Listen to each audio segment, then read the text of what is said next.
So we have the biggest non-scandal in the history of America to report to you guys today. Conservative media figure Rich Lowry went on Fox News to discuss Donald Trump, and he said this. People say it's sexist to say her business career was a disaster. Has anybody said that? Has anybody said that? No one disputes that. And look, Trump obviously attacks everyone, but she's become a much bigger target. And I think part of what's going on here is that last debate. Let's be honest. Carly cut his balls off with the precision of a surgeon, and he knows it. He knows it. He's insulted and bullied his way to the top of the polls. No one was able to best him ever except for this tough lady on that stage, and it must kill him. He must be simmering about it to this night.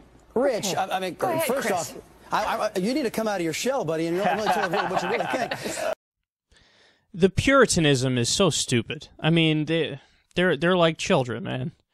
If somebody said something like that in conversation when you're out on the weekend or something, or just hanging out with your friends at your house on a weekday having dinner, somebody's like, "Yeah, you see that debate last night? Fuck, man, Trump got his balls cut off." You'd laugh, and then you move along, but you wouldn't be like fake outrage. Oh, you can't say that. Balls, testicles exist on this earth. That's so weird. Oh, what are you, fucking grade school people? Is that what grade school people? Elementary students? Are you children? Is that what you are? Is that what you are? So it's so fake and total typical Fox here. But that caused outrage. They caused outrage. It caused outrage. People actually were like, "Did you say you wanted to cut off Trump's balls? Or Fiorina cut off Trump's balls?" I can't take it, man. This is why I said this is the fakest scandal in history. This is the biggest non-scandal ever. Who cares? It's not a big deal.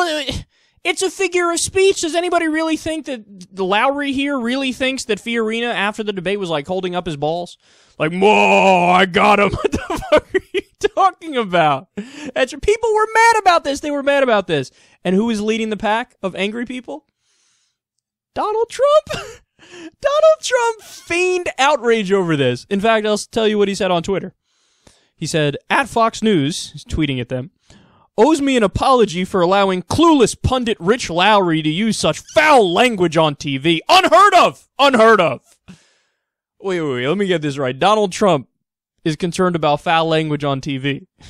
Donald Trump is concerned about that. This is the guy who was talking about how Megyn Kelly, when she gave him hard questions at the other debate, said, there's blood coming out of her eyes, and maybe blood coming out of her wherever, if you know what I'm saying. Period. She was angry. This guy's like, decency on TV, please, please. He said about Carly Fiorina, who could vote for a face like that, or something along those lines. He's like, "Oh, come on, guys. You have to be sensitive to other people." This is the guy who's saying that? Wait, I got one more. This one's even better. He says, incompetent Rich Lowry lost it tonight on Fox News. He should not be allowed on TV, and the FCC should fine him. Wait. So, Mr. Anti-PC, I hate social justice warriors and their outrage over language. That guy is now like, fine him, FCC. Never allow him on TV ever again. Ban him from TV because he said something that I dislike. You fucking child, man. I said it before, I'll say it again, guys. For some of these people on the right, hypocrisy doesn't register. Like, they never... You would have to sit face to face with them and slowly explain the concept of hypocrisy and what it is. And then maybe they'd get it, but maybe not. Maybe they're just not capable of getting it.